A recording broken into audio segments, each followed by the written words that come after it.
The email arrived the way betrayal often did in Manhattan, without sound, without mercy, dressed in professional language.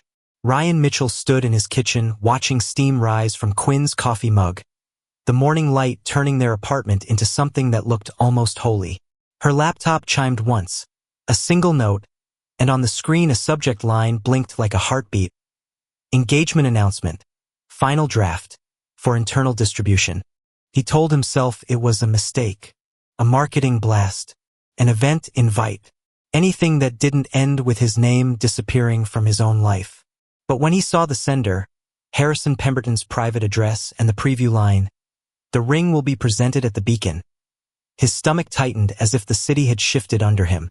If stories like this speak to you, the ones where love wears a suit and lies carry keycards, stay with me. The apartment on the 32nd floor looked like a brochure that had learned to breathe. Pale wood, white stone counters, a sliver of skyline framed by glass. Morning in Manhattan made even ordinary objects feel curated. Ryan Mitchell watched his wife's coffee drip through the machine with slow patience, like time itself had been trained. Quinn Anderson moved through the kitchen in a silk blouse and bare feet, her hair clipped back with the neatness of someone who believed chaos was optional. She didn't hum, didn't linger. Everything about her was efficient, gentle in the way a blade could be gentle if it stayed sheathed. "You're taking the 6:40? She asked. Ryan glanced at the clock. "Yeah, meeting at 8. Quinn nodded, eyes on her phone. "Harrison's flying in early. I'll be tied up."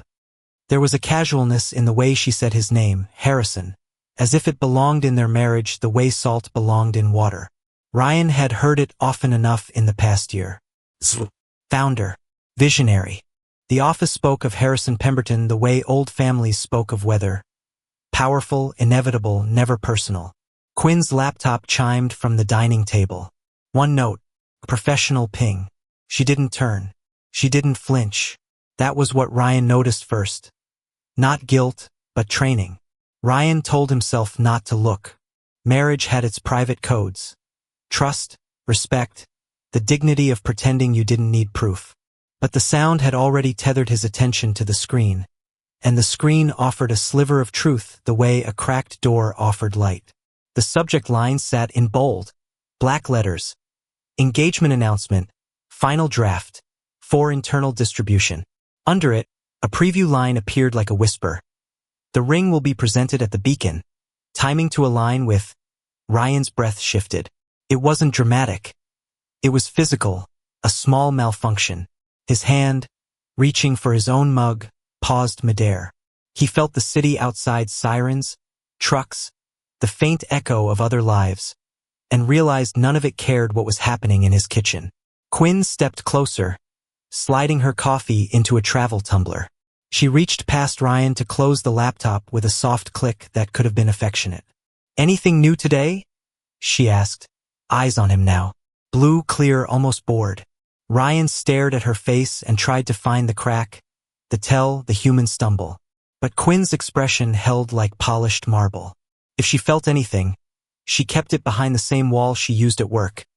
Smiling at investors, calming angry clients, turning panic into bullet points. "Just the usual," he managed. Quinn studied him for half a second longer than necessary. Then she smiled, not warm, not cold, something in between. "Good. We need the usual this week. Need, not want." Ryan's mind filled in the missing words. "We need you not to cause problems. We need you not to embarrass us. We need you to be quiet." He watched Quinn pick up her bag. She leaned in and kissed his cheek, light as a stamp. The scent of her perfume lingered, clean, expensive, faintly floral. Nothing about it suggested hotels or secrets. It suggested well-lit boardrooms.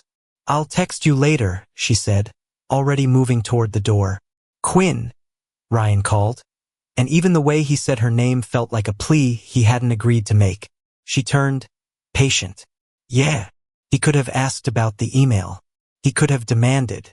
He could have broken the morning in half and watched what spilled out. Instead, he heard himself say, "Have a good day."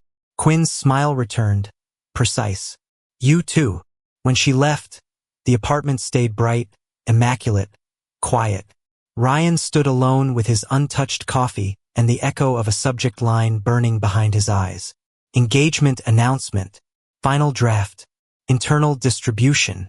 He didn't know who the announcement was for. He knew only that the life he thought was private had already been formatted for office consumption. So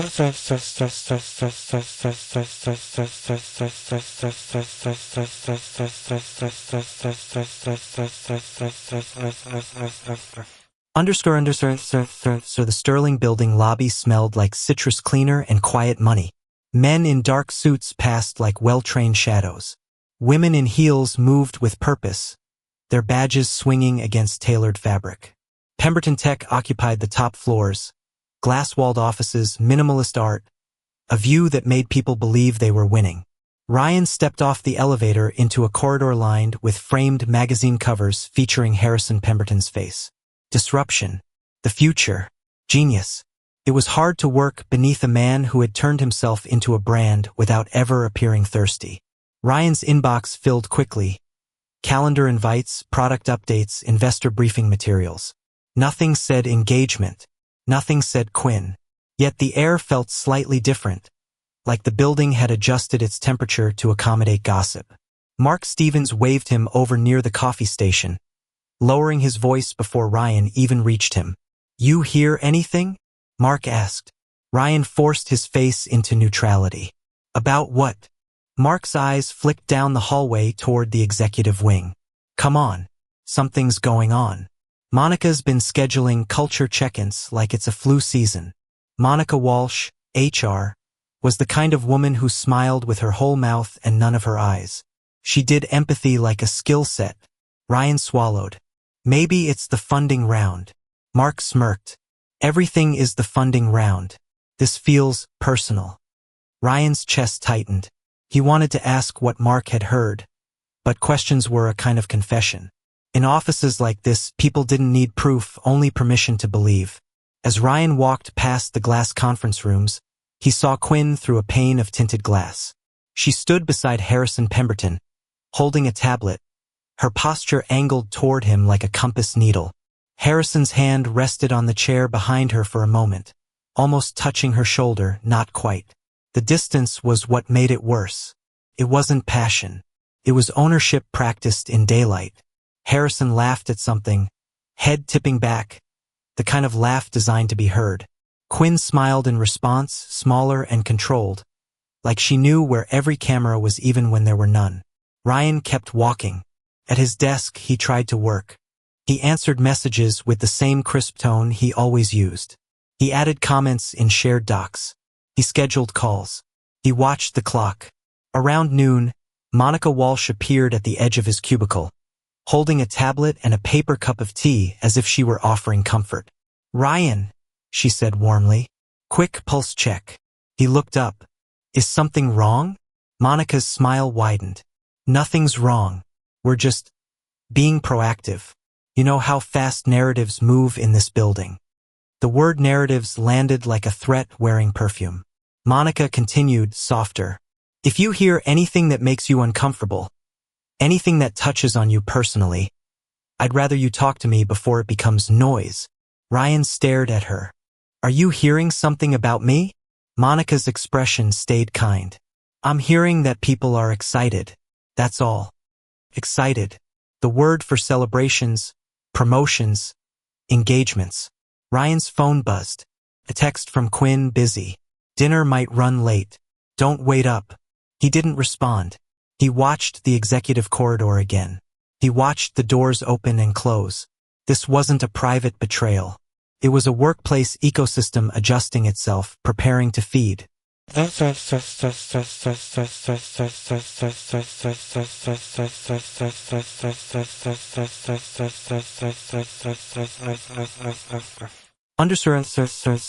evening, Ryan waited until the apartment went dark outside, the skyline turning into a scatter of cold lights.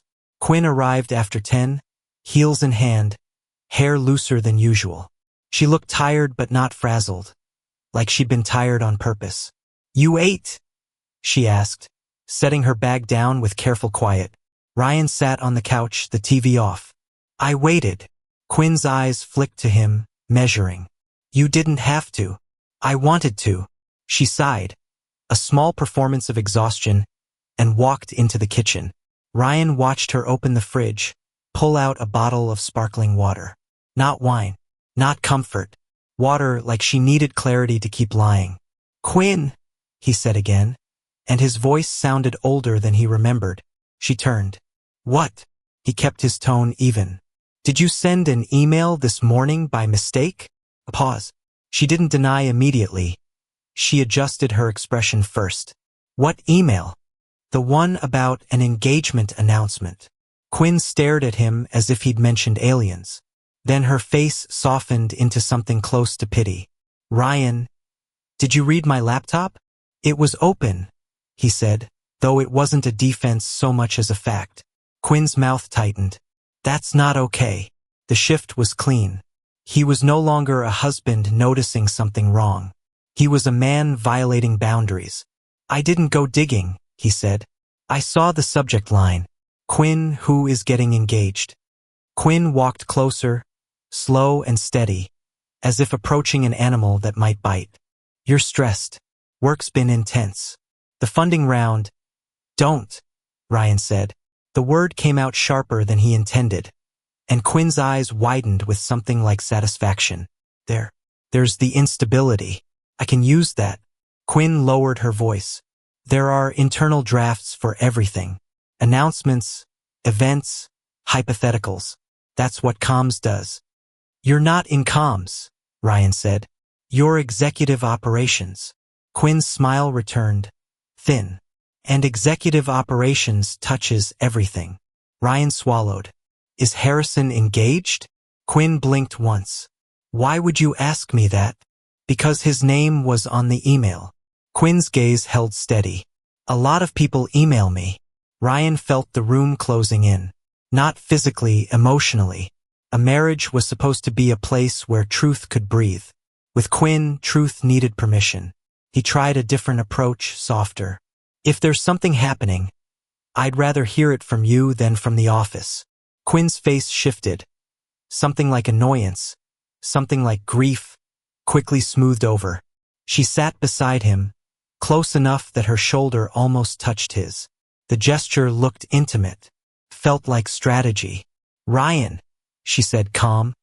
The office loves a story. Don't give them one. He stared at her. So there is a story. Quinn's hand reached for his, fingers cool. There's always a story. The question is whether you become collateral damage. Collateral damage. He pulled his hand back. Are you saying I'm in danger? Quinn stood. I'm saying you're letting fear make you irrational. He looked up at her. I'm afraid because I saw an engagement announcement on your laptop and you're acting like I'm insane. Quinn's eyes hardened. I'm acting like you're someone who should trust his wife. The audacity of it hit him like wind at a cliff's edge. He realized, in that moment, Quinn wasn't afraid of being caught. She was afraid of losing control of the narrative. Okay, Ryan said quietly. Then I'll trust you. Quinn relaxed, relief flickering across her face. Ryan added, almost to himself, I'll trust you long enough to find out what you're hiding. Quinn didn't hear it or pretended not to. She walked to the bedroom and closed the door with the gentleness of someone who believed she'd already won. Ryan sat in the dark living room and understood the new shape of his life. Silence as survival.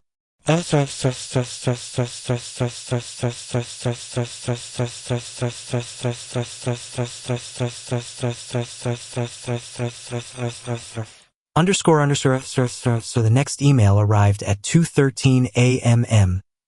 Ryan wasn't asleep.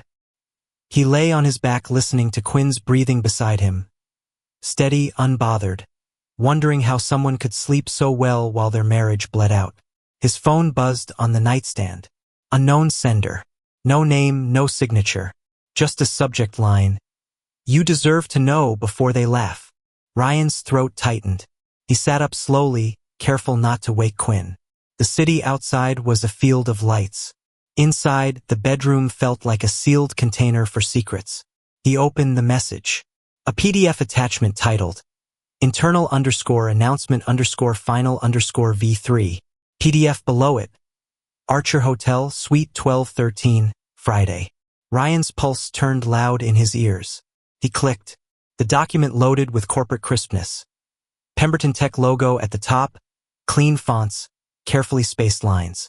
It read like a press release that wanted to feel intimate. Pemberton Tech is pleased to share a personal milestone. Harrison Pemberton and Quinn Anderson. Engagement to be announced at the Beacon. Internal celebration Friday evening. Ryan stared at Quinn's name. Not just present, highlighted, centered, celebrated. As if his wife were already being introduced into a future where he did not exist. Then came the photo. It wasn't explicit. It didn't need to be. Quinn stood in a hotel hallway, wearing the blue dress she claimed she'd never have an occasion for. Harrison stood close enough that their bodies created a private shadow. His hand rested at the small of her back. Not grabbing, not groping, simply guiding. The intimacy was in the assumption. Ryan's stomach turned.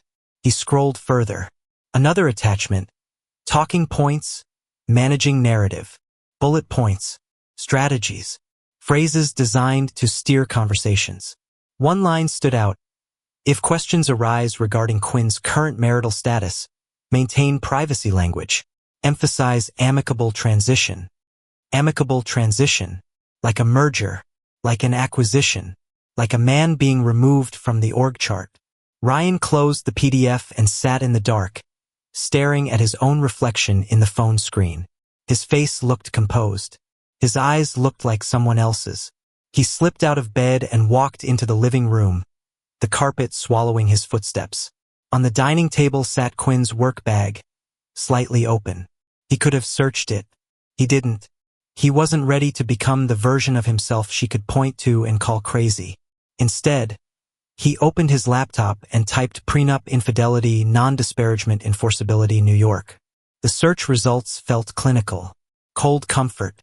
Quinn had suggested months ago that they sign a prenup just to keep things simple. Ryan had laughed then, a little hurt, but she'd framed it as modern, reasonable.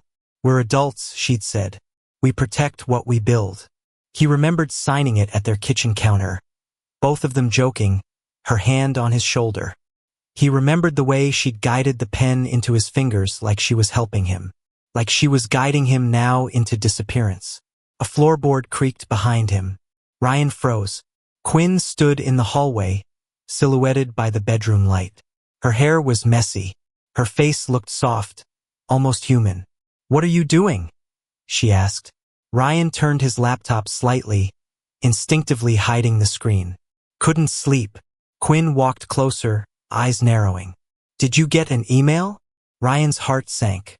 Not because she knew, but because she said it as if the email belonged to her. "No," he lied. Quinn stared at him for a long moment. Then she smiled faintly, tired. "We're going to have to be careful this week." Ryan nodded. "Yeah," he said, voice steady. "We are." Quinn went back to bed. Ryan stayed up until dawn, watching the city lighten, knowing the humiliation had been scheduled. Friday, the Beacon, Archer Hotel. And knowing someone wanted him awake for it.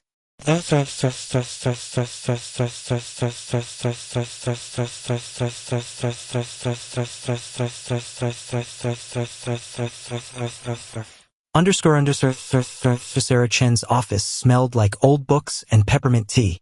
It wasn't romantic, nothing in Manhattan truly was, but it felt honest, which was rarer.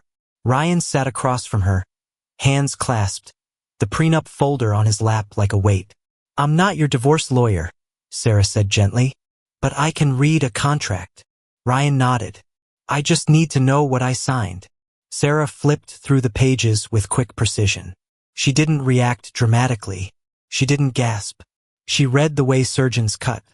Focused, controlled, aware that pain was inevitable. "Non-disparagement," she murmured. Mutual nedea. She looked up. "This is heavy for a keep things simple prenup." Ryan swallowed. She said it was standard. Sarah's mouth tightened. Standard for people who expect a fight. She turned another page, tracing a paragraph with her finger. "Here.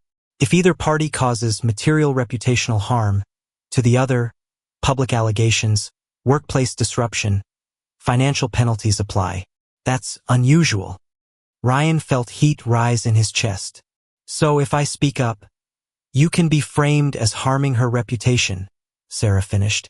And with her being tied to a CEO, it becomes messier. Ryan stared at the legal language. It read like a trap that had been built with patience. Sarah's eyes softened. Ryan, do you have proof of infidelity? He hesitated. Emails, a draft announcement, a photo. Sarah exhaled slowly. Proof in your world, maybe. In court? Depends on context, admissibility, intent. And the office? The office isn't a court. It's a rumor factory. Ryan's mind returned to Monica Walsh's words. Narratives move fast. Sarah leaned forward. You need to decide what you want to protect. Your marriage? Your career? Your dignity? Ryan laughed once, short and humorless. Can I choose all three? Sarah didn't smile. Not if the other side is playing to win. Ryan looked down at his ring. Gold band. Simple. He'd chosen it because it felt timeless. He wondered, with a sudden nausea, if Quinn had ever wanted timeless, or only wanted convenient. What would you do? He asked quietly. Sarah paused. I'd document everything. I'd avoid explosive confrontations. And I'd be very careful about what you say at work. He nodded. Because of the prenup. Because of the narrative, Sarah corrected. Contracts are just narratives with legal consequences. Ryan left Sarah's office feeling both steadier and more hollow. The city moved around him. Lunch crowds, taxis, people arguing into earbuds. Everyone living inside their own urgency. Back at Pemberton Tech, his calendar updated. Friday. All-hands celebration at the Beacon. Mandatory. He stared at the invite until the words blurred. The Beacon wasn't just a rooftop bar. It was where the company celebrated itself. Where promotions were announced. Where Harrison turned employees into fans. Where Quinn would become the story. Ryan opened a new document on his laptop titled Timeline. He started listing everything he knew. The missent email, the PDF, the Archer Hotel mention, Quinn's question. Did you get an email? As if she were monitoring the leak. He added a final line at the bottom. Who benefits from humiliating me? He didn't have an answer yet, but he felt it in his bones. This wasn't only lust. It was leverage.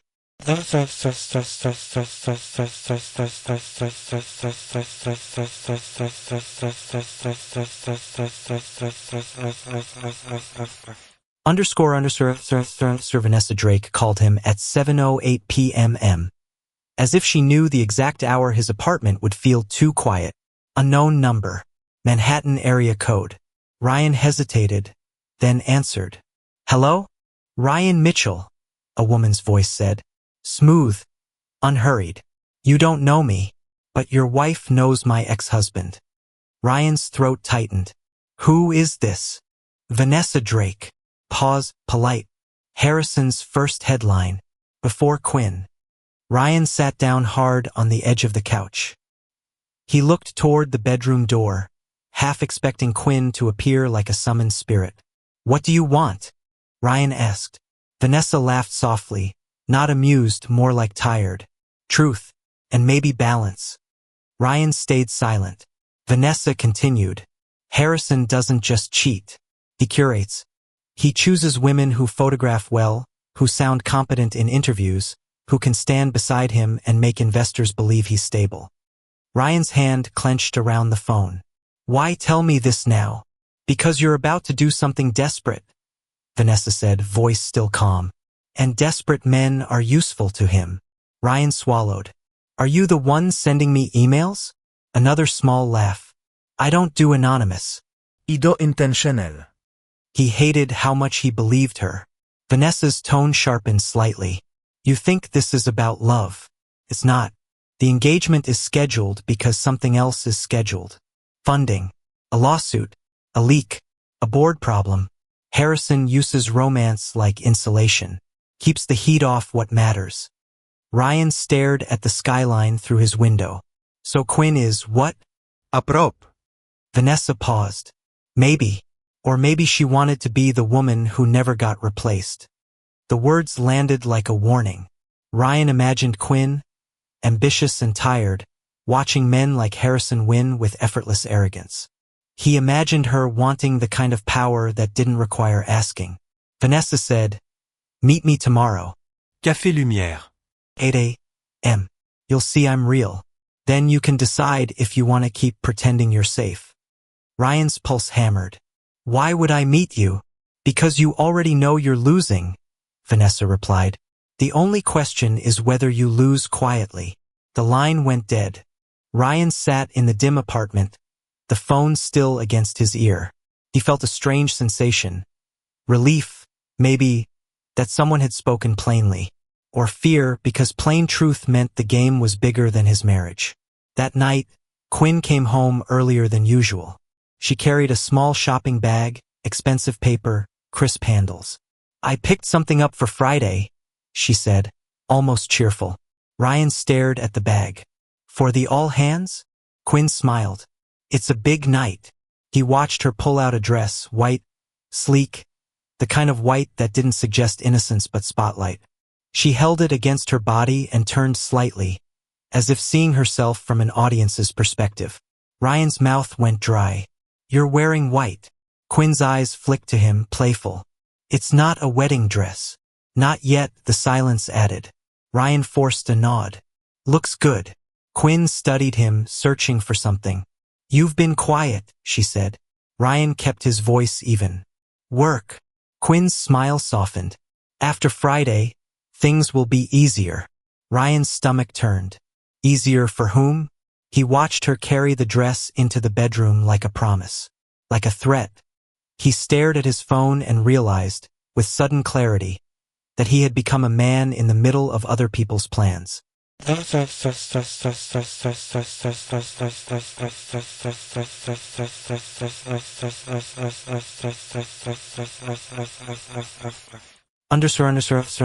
The beacon sat above Manhattan like a polished secret. Glass walls, heat lamps, soft gold lighting designed to make everyone look healthier than they felt. Beyond the railing, the skyline glittered, indifferent. Pemberton Tech employees arrived dressed like ambition. Black dresses, tailored blazers, watches that cost more than rent. The bar staff moved fast, pouring champagne as if it were a reward for surviving another quarter. Ryan entered alone. He saw Quinn immediately. She stood near Harrison, wearing the white dress, her skin luminous under the rooftop lights. Harrison wore a charcoal suit, no tie, casual power. His hand rested lightly at Quinn's waist as they greeted people. Ryan felt something inside him go very still. Mark Stevens found him near the edge of the crowd. "Man," Mark whispered, eyes wide. "What is happening?" Ryan's throat tightened. "I don't know." Mark didn't believe him, but he didn't press. Music swelled, a warm beat. Harrison stepped onto a small platform, raising his glass. Conversations quieted. The city hummed below as if listening. "Tonight," Harrison began, voice easy, "is about gratitude. About the people who build this company. About momentum." Applause rose. Quinn stood beside him, smiling, eyes shining. She looked like she belonged there.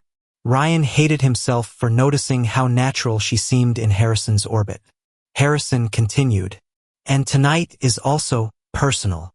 The air shifted. Ryan felt his hands go cold. Harrison turned to Quinn with practiced tenderness. "Quinn Anderson has been a force here. Quiet brilliance, relentless grace. She saved my calendar, my sanity, and this company's ability to function like something human." Laughter. Applause. Ryan watched Quinn's smile widen, accepting the praise like she had trained for it. Harrison reached into his pocket. The gesture was slow enough for every phone camera. The ring caught the light when he opened the box.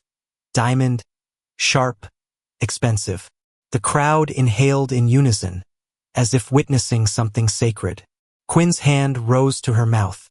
Her eyes watered at exactly the right moment. Ryan realized, with a nauseating clarity, that this reaction had been rehearsed.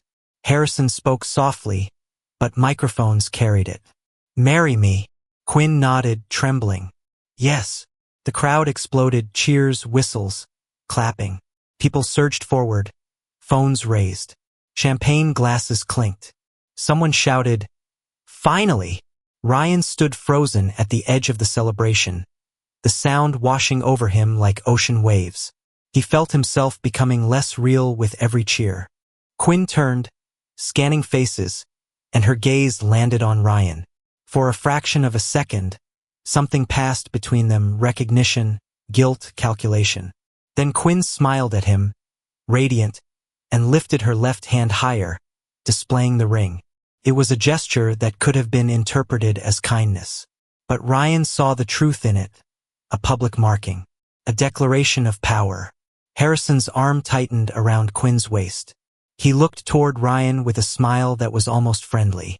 Quinn stepped forward, microphone offered. She took it. "I want to thank everyone," she said, voice clear, warm. "This company gave me a new life." Ryan's chest tightened. Quinn continued, eyes sweeping the crowd. "Sometimes you learn what you deserve by living through what you don't." Soft laughter. People nodded, as if she'd said something empowering. Ryan felt the sentence land on him like a heel. Quinn looked directly at Ryan as she finished, voice gentle, devastating. "I'm grateful for the chapter that brought me here, even the one that taught me what love shouldn't feel like." The crowd chuckled, sympathetic. Someone murmured, "Good for her." Ryan stood perfectly still because moving would mean breaking. Harrison kissed Quinn's cheek. Cameras flashed. The skyline glowed behind them like an endorsement. Ryan tasted metal in his mouth and realized the office hadn't just witnessed an engagement. They had witnessed his replacement.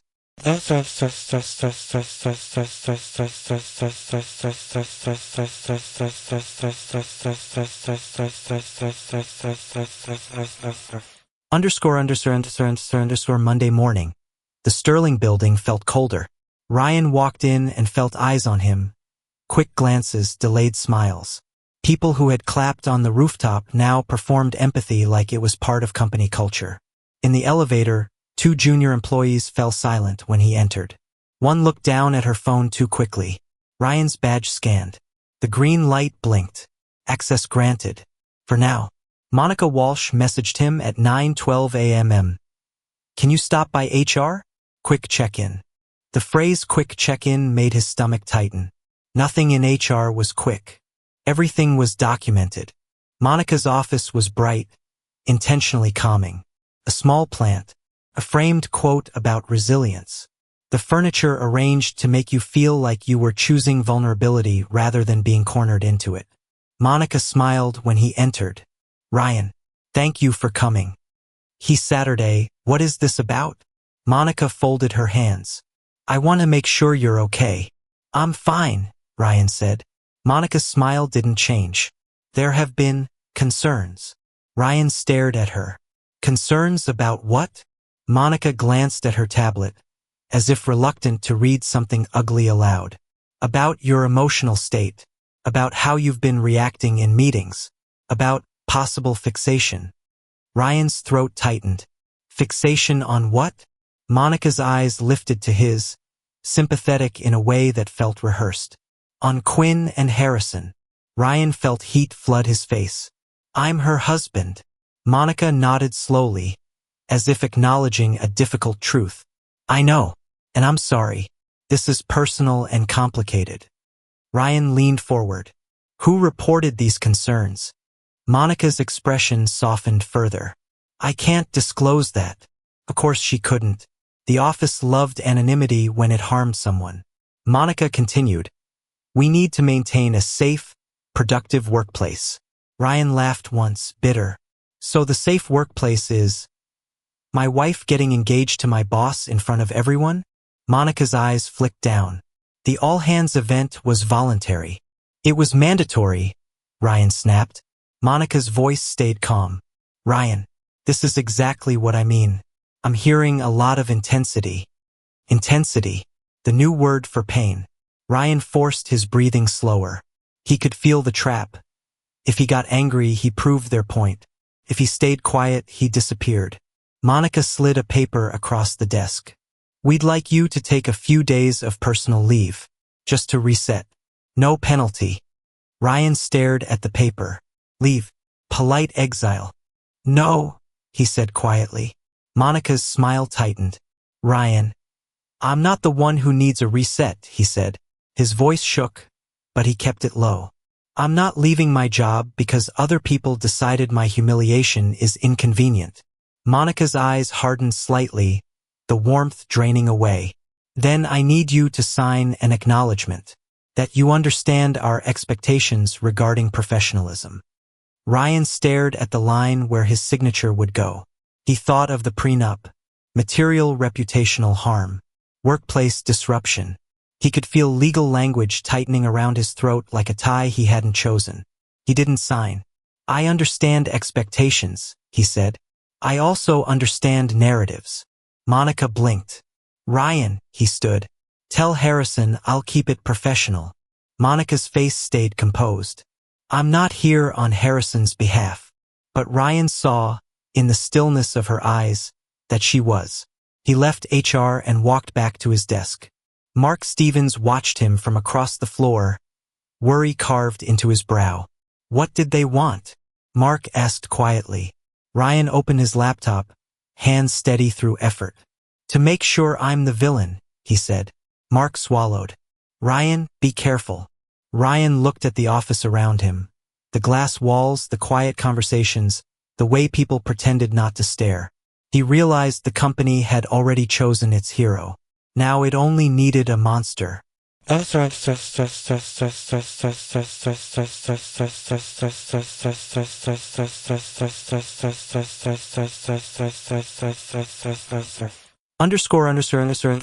That night, Ryan met Mark Stevens at a quiet corner table in Café Lumière.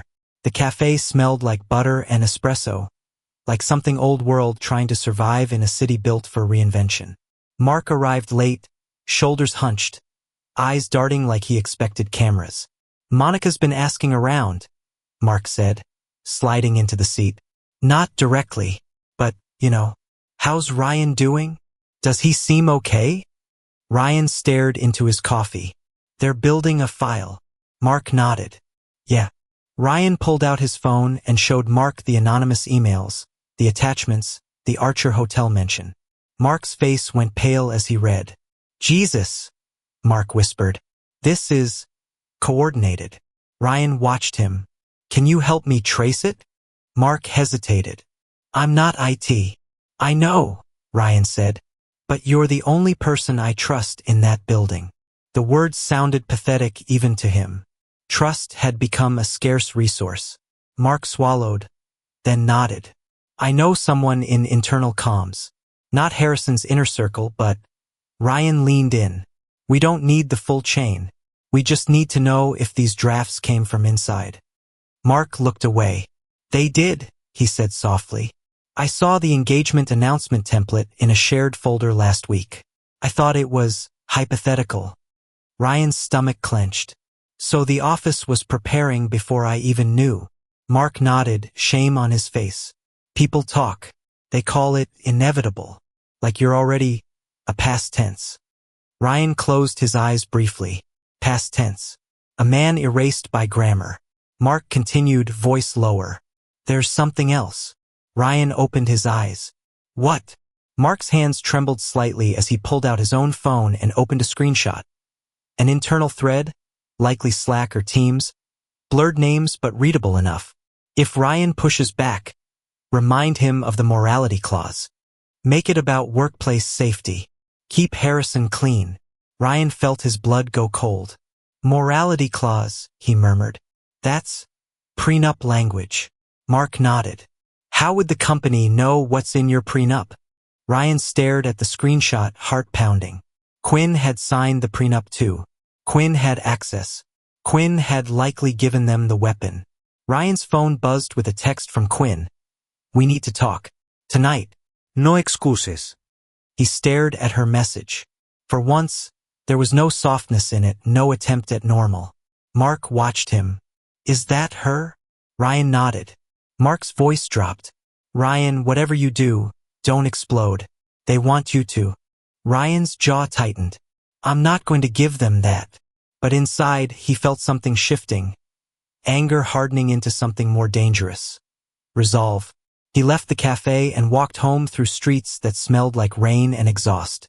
The city didn't know his story, but it had the same posture as the office. Forward, indifferent, always moving toward the next headline. Quinn was waiting when he entered. She stood in the living room in a black dress, hair down, eyes bright with something sharp. I know you've been getting emails, she said without preamble. Ryan's chest tightened. So you've been tracking me. Quinn's mouth tightened. I've been trying to protect you. Ryan laughed, short and bitter. From what? From looking like a man whose wife got engaged to her boss? Quinn flinched, quick, real. Then she recovered. You don't understand what's happening. Ryan stepped closer. Then explain. Quinn's voice dropped. Harrison is in trouble. Ryan blinked. What kind of trouble? Quinn hesitated. The hesitation was the first honest thing she'd given him in weeks. Financial, she admitted. Legal. Something. He said if this gets out, the company collapses. People lose jobs. Everything we built. We. Ryan repeated. Quinn's eyes shone. Frustrated. Yes, we. My work is tied to this. Your work is tied to this. Don't you see? Ryan stared at her, realization blooming like nausea. So the engagement is a story, Quinn whispered. A distraction. A shield. Ryan felt his throat tighten. And I'm what? Collateral? Quinn's silence answered him.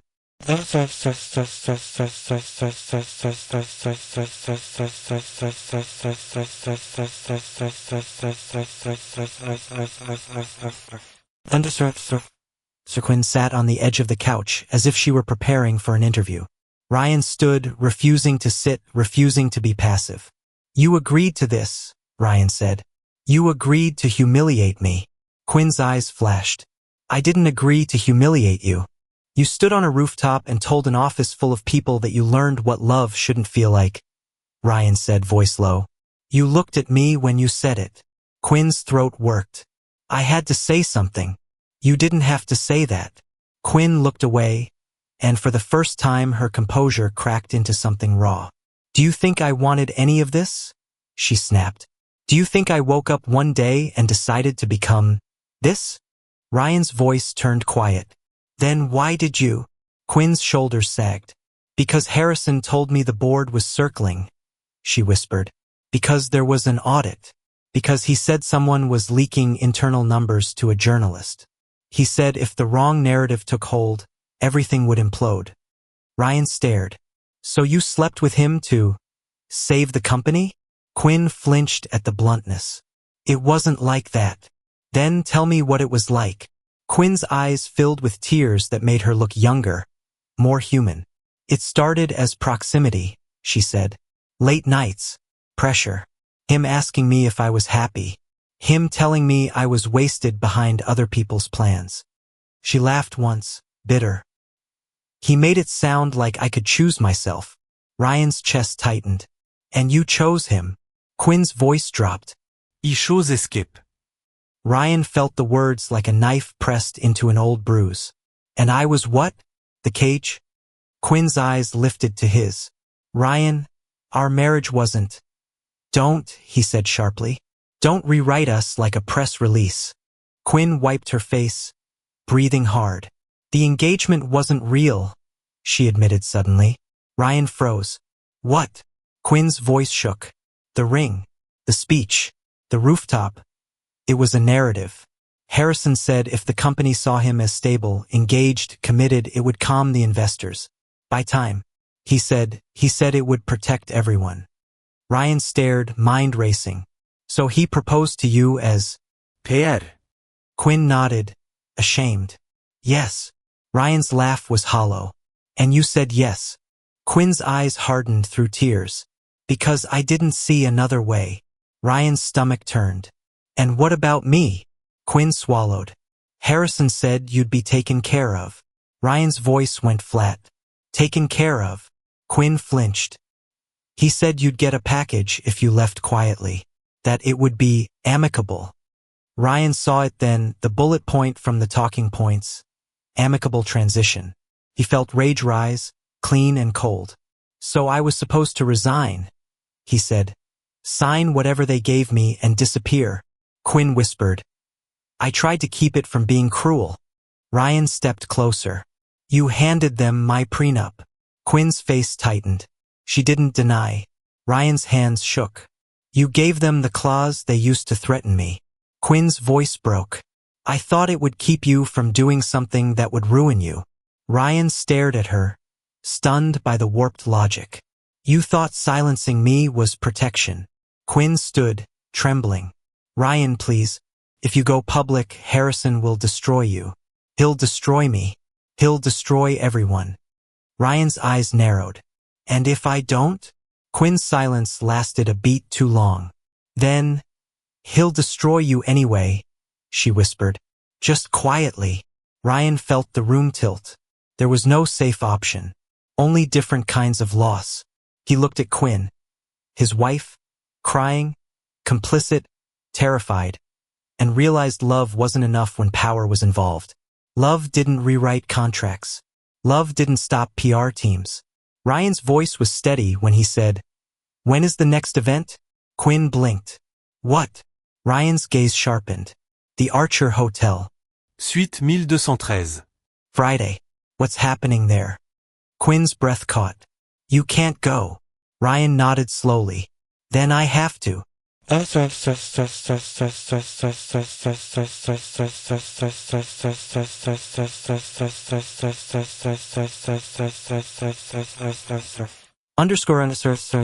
The Archer Hotel lobby glowed with engineered warmth.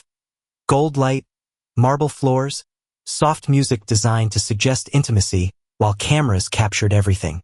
Investors clustered near the bar, laughing too loudly.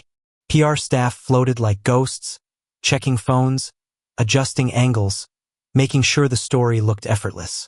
Ryan entered in a dark suit he hadn't worn since his wedding. He felt the irony like a bruise. Suite 1213 was upstairs, but the event wasn't confined. The hotel had been rented like a stage. A step-and-repeat wall stood near the elevator bank with the Pemberton Tech logo and a phrase printed in sleek font. Building the future. Together. Together. Ryan's hands were steady because he'd already decided. If he was going to be destroyed, it would be in daylight. He saw Quinn near the elevators, wearing a pale dress again. Less bridal, more corporate goddess. Her eyes widened when she noticed him. No, she mouthed, barely audible. Ryan walked past her without stopping. Harrison Pemberton stood near the press wall, smiling for photos with the ease of a man who never doubted his own right to exist. The ring on Quinn's finger gleamed like a product placement. Harrison's arm rested around her waist with proprietary calm. When Harrison saw Ryan, his smile didn't falter. That was what made Ryan's skin crawl. Harrison stepped forward as if greeting a colleague. Ryan, Harrison said warmly. You made it. Quinn's face tightened beside him. Ryan's voice stayed low. You invited the whole company. Felt rude not to show up. Harrison's eyes flicked briefly toward the nearby cameras, then back to Ryan. Let's keep this respectful, he murmured. Tonight is about celebration. Ryan nodded. That's what you said on the rooftop. Harrison's smile sharpened. I heard you've been struggling. The cruelty in the word struggling was subtle, wrapped in concern, designed to sound reasonable to anyone listening. Ryan looked around. Monica Walsh stood near the bar, watching like an administrator waiting for a patient to relapse.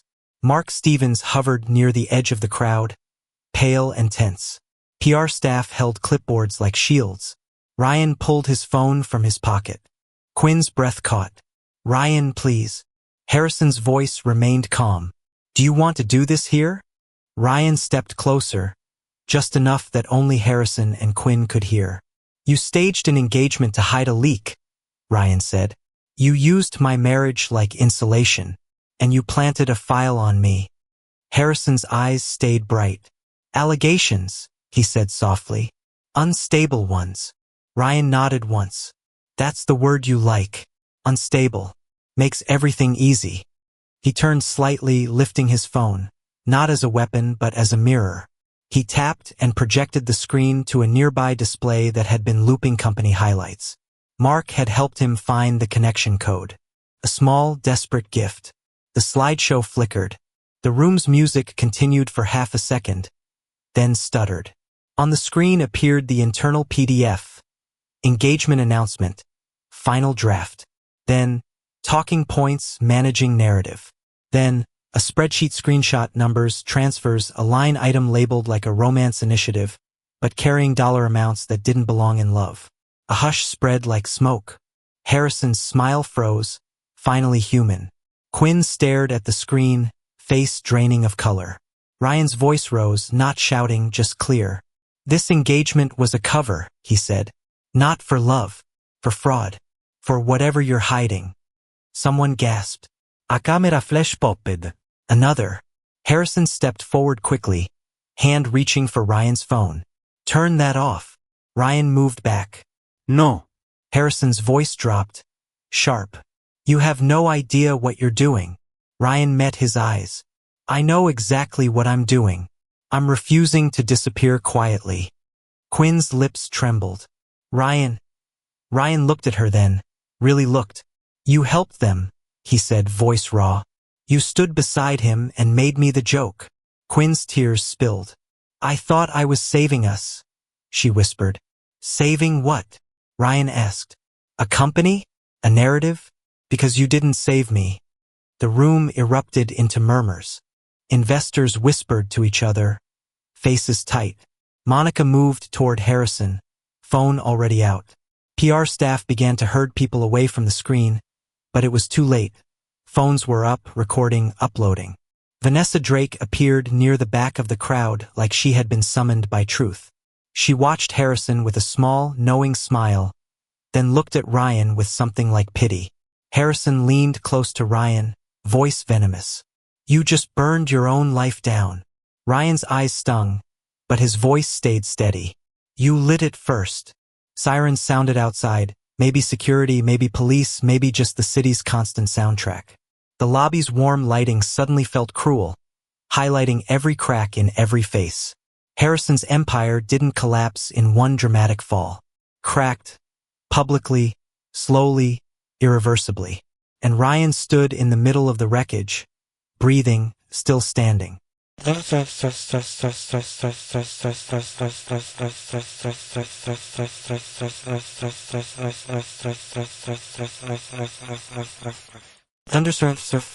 So the divorce papers felt heavier than paper should.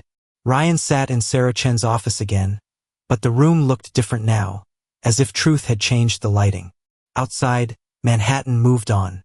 Inside, everything was still. The fallout had been swift and messy in the way corporate scandal always was. Emergency emails, temporary leaves, statements about values.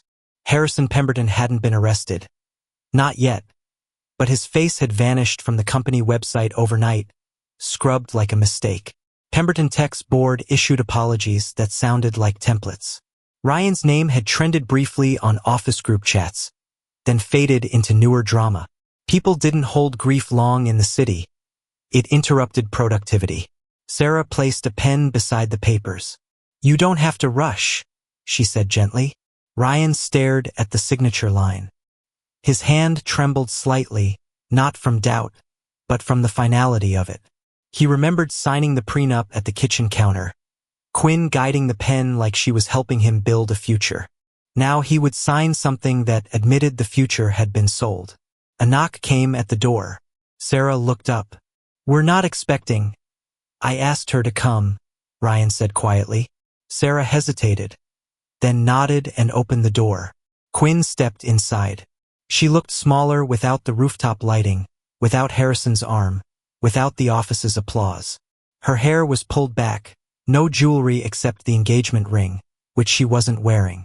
On her left hand, there was a pale indentation where it had sat. Ryan's eyes flicked to it, then away. Quinn's voice was soft. Ryan didn't respond with warmth.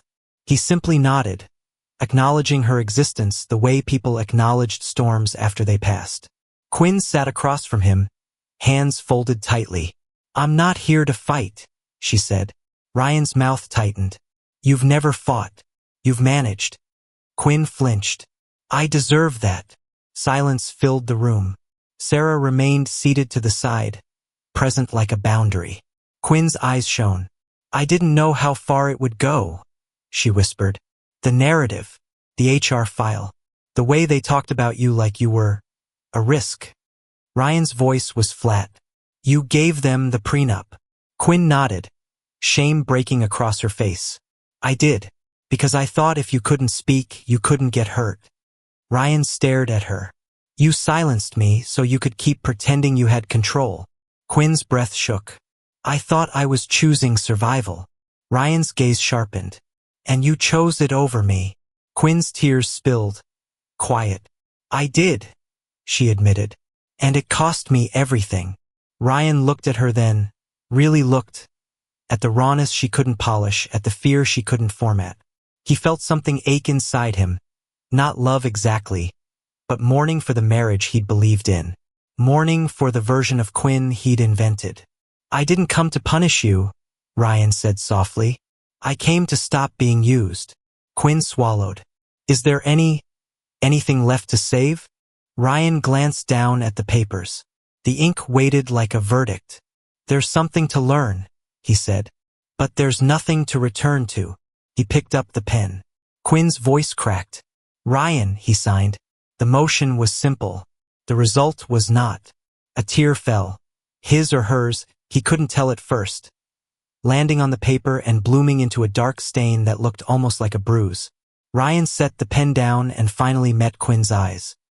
His voice was steady, almost gentle, because cruelty would have meant she still mattered in the old way. I won't be your alibi anymore, he said. Quinn pressed her lips together to keep from making a sound that would break her. Ryan stood, slipped his wedding ring off and placed it on the folder, quiet, final. Then he walked out into the hallway, into the city that didn't care, into a future that would be lonely but honest.